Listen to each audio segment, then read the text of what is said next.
How to get a refund from Depop. Try to resolve the issue directly with the seller first. Communicate politely and explain the reason for your request for a refund.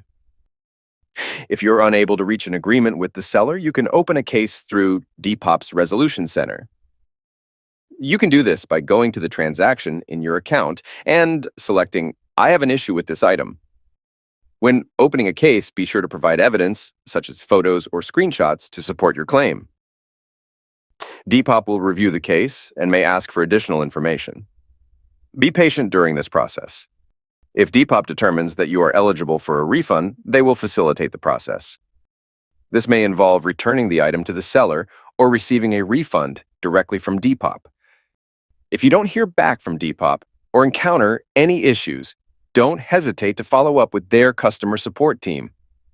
Thanks for watching the video.